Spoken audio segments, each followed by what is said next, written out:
Właśnie przekopałam swoje grządki pod wiosenne siewy. Część jest już wysiana, ale jeszcze kilka grządek pozostało na majowe siewy warzyw ciepłolubnych.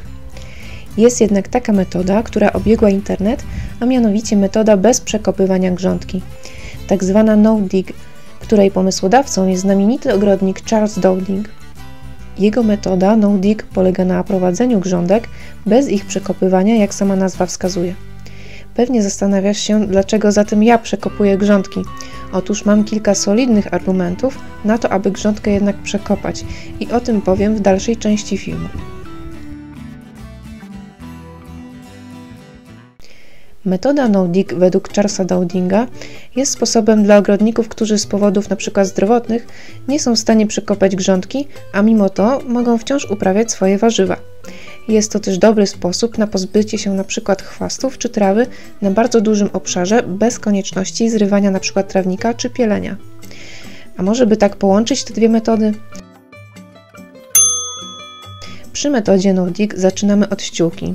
Ściółka oznacza dowolny materiał pokrywający, który wyklucza światło, w tym przypadku na chwastach lub trawie.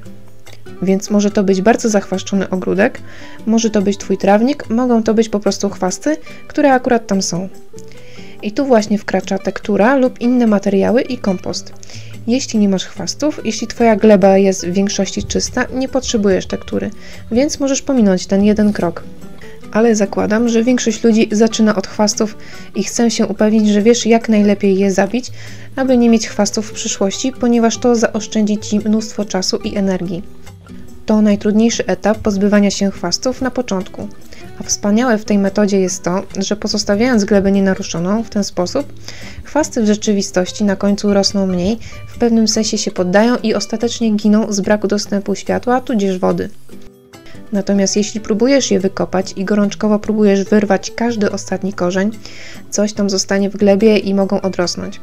Najlepiej zastosować stary karton i na to dać czarną folię, agrowłókninę i zapomnieć o tym na jakiś czas, a z czasem ta tektura się rozpadnie. Nigdy nie musisz jej wyjmować, ona po prostu zniknie w glebie. Dżdżownice to lubią i na pewno przyciągnie jej rozkładająca się materia. Ponieważ takie stare kartony są w dobrej cenie, czyli za darmo,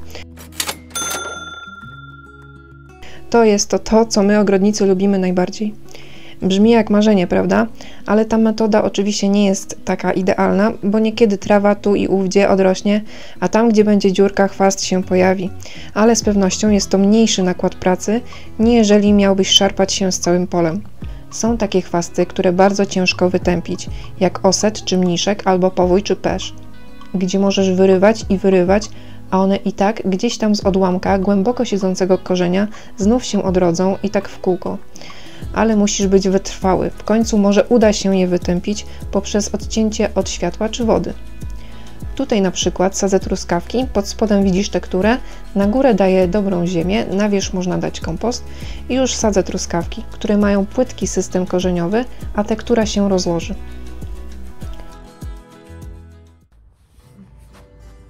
Główną myślą przewodnią metody no-dig jest nienaruszenie w dalszych latach struktury gleby. W kolejnych latach uprawy dorzuca się tylko kolejne warstwy kompostu na wierzch gleby. Chodzi mianowicie o to, aby nie zakłócać naturalnego życia mikrobiologicznego gleby, pozwalać roślinom, grzybom i organizmom glebowym rozkładać się. Jednak ja nie do końca jestem przekonana do tej metody, a teraz powiem Ci dlaczego.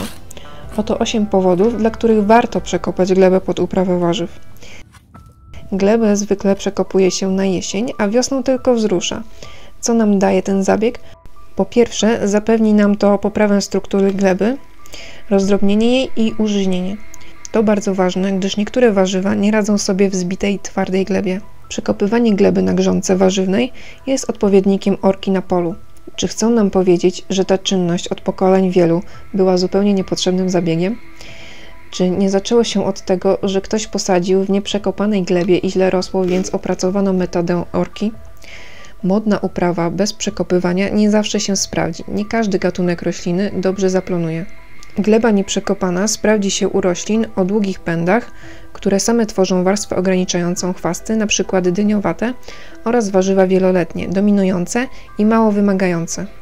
Mówi się, że w naturze przecież nikt nie przekopuje gleby, a rośliny dobrze rosną. Uprawa grządek jest jednak odmienną sprawą, bo tu uprawia się warzywa i rośliny jadalne w warunkach, które nie są ich naturalnym środowiskiem, które wymagają odpowiednich warunków i pielęgnacji do prawidłowego rozwoju. W nieprzekopanej glebie warzywa też urosną, ale zależy, jaka to jest gleba. Jeśli mamy glebę taką jak w worku ze sklepu ogrodniczego, być może faktycznie można darować sobie przekopanie, ale gleby słabsze, mniej uzdatnione np. kompostem, potrzebują tego zabiegu. No nie oszukujmy się, mało kto ma w ogródku taką super czarną, próchniczą glebę. W Polsce mamy gleby o różnej przydatności rolniczej. Występuje podział na klasy bonitacyjne od 1 do 6. Najlepsze pod kątem uprawy szerokiej gamy roślin są pierwsze 2 klasy, czyli 1. i 2, ale nie ma ich zbyt wiele w naszym kraju. Prace związane z przekopywaniem gleby przeprowadza się też przy okazji wykonanych prac uprawowych i nawozowych jesienią ubiegłego roku. Przekopywanie jest konieczne w uprawie gleb ciężkich, gliniastych. Dzięki temu zabiegowi zwiększamy przewiewność i przepuszczalność gleby. Zabieg ten jednak warto wykonać głównie przed nastaniem zimy, pozostawiając glebę w tak zwanej ostrej skibie, bez pełnego odwrócenia skiby, bez grabienia i wyrównania, dzięki czemu będzie ona wystawiona na działanie mrozu, a także zabierze więcej opadów. Gleby lekkie, przepuszczalne i przewiewne można przekopać jesienią tylko po zastosowaniu nawozów, np. kompostu lub obornika, gdyż mają skłonność do przesuszania, gorzej chłoną i magazynują wodę, ale też stają się bardziej jałowe, a zawarta w nich materia organiczna szybciej ulega rozkładowi. Gleby lekkie lepiej przekopywać jedynie na wiosnę. Warto też nawozić je wiosną, gdyż łatwiej wypłukują się z nich substancje odżywcze. Jak sprawdzić glebę? Weź trochę do ręki i zgnieć. Jeśli luźno przesypuje się przez palce, jest zbyt piaszczysta. Taka, która zbija się w grudę i w ogóle się nie rozsypuje, jest z kolei gliniasta. Najlepiej, jeśli podłoże jest mieszane, częściowo sypkie, daje się zgnieść, ale jednocześnie nie zbija się w twardą bryłę. Kolejnym powodem jest napowietrzenie gleby. Jesienne przekopywanie poprawia strukturę gleby. Listopad to ostatni dzwonek na jesienne przekopywanie. To podczas zamrażania i rozmarzania wody tworzy się w podłożu cenna struktura gruzełkowata. Ziemia pozostawiona w ostrej skibie gromadzi więcej śniegu niż podłoże ubite i nieprzekopane. Wiosną woda z roztopów wspomaga rozwój roślin, stwarzając odpowiednie warunki do szybkiego wzrostu. Patogeny wywołujące choroby roślin przechodzą w stadia przetrwalnikowe w postaci zarodników i grzybni, więc mogą zimować albo w glebie, na chwastach lub roślinie uprawnej, szczególnie na bylinach i wieloletnich, a także na porażonym materiale siewnym. Dzięki przekopaniu grządek przysypuje się glebą część patogenów, która wiosną będzie miała już ograniczoną możliwość migracji i opanowania nowych roślin. Zabieg przekopywania wykonuje się na głębokość 30 cm, czyli na wielkość łopaty. To nie przypadek. Na takiej właśnie głębokości znajdują się patogeny beztlenowe, które należy wydobywać na powierzchnię, aby je zniszczyć, i na taką głębokość należy zakopać patogeny tlenowe, które zginą zakopane pod glebą. Ważne jest więc, aby podczas przekopywania prócz części nadziemnej usunąć także korzenie chorej rośliny, jeśli grządka była zaatakowana przez chorobę.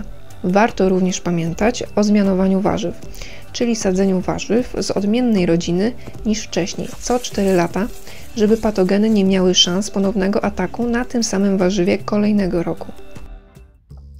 Odkrycie gleby wspomaga walkę nie tylko z chorobami, ale także ze szkodnikami, np. drutowcami czy pędrakami. Głębokość 30 cm wystarczy, aby wydobyć szkodniki znajdujące się w glebie. Po przekopaniu ziemi formy przetrwalnikowe szkodników zostają wydobyte z głębszych warstw na powierzchnię, po czym giną wskutek niskiej temperatury lub zostają zjedzone przez ptaki. Wybijamy szpadel i odwracamy nim wykopany fragment do góry nogami. Większość szkodników żyje, zimuje i żeruje w glebie, więc jeśli się ich nie pozbędziemy, możemy potem tylko patrzeć, jak warzywa marnieją. Do szkodników glebowych zalicza się choćby różne nicienie, skoczogonki, larwy niektórych chrząszczy, muchówek i motyli. Na przykład drutowce, pędraki, lenie, śmietki, rolnice. Gleba jest też schronieniem dla ślimaków oraz gryzoni. Drutowce i pędraki żywiące się korzeniami warzyw mogą to robić wiele lat, gdyż ich stadia larwalne niekiedy trwają od 4 do 5 lat. Przekopując glebę, pozbywamy się ich lub możemy przynajmniej zaburzyć ich rozwój. Warto pamiętać, że takie np. ptaki pomagają w zwalczaniu szkodników i chętnie zjedzą wykopane larwy. Dżdżownice oczywiście chronimy przed ptakami, umieszczamy je z powrotem w glebie. Larwy chrząszczy z rodziny sprężykowatych, drutowce, rozwijają się w glebie od 4 do 5 lat. Największe szkody wyrządzają drutowce w 3. lub 4. roku od swojego rozwoju. Najwięcej drutowców gromadzi się na łąkach, pastwiskach, na plantacjach wieloletnich traw oraz miejscach zachwaszczonych perzem. Rolnice to gąsielnice, które w 3 pierwszych stadiach rozwojowych żerują na roślinie, po czym w 4. stadium schodzą do gleby i tam żerują na korzeniach, bulwach lub wychodzą w nocy na powierzchnię, podgryzają rośliny, które z tego powodu przewracają się. Jeśli chcemy mieć jednak 100% pewności pozbycia się glebowych szkodników, należy przekopać glebę na 2 szpadle, czyli około 60 cm. Powodem są pędraki. Rozwój ich trwa w naszych warunkach 4 lata i w tym okresie odżywiają się podziemnymi częściami roślin. Najbardziej żarłoczne są w 2. i 3. roku życia.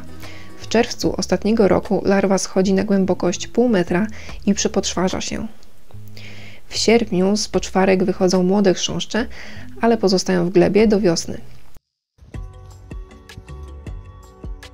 Dzięki zabiegowi przekopywania pozbywamy się chwastów i kamieni.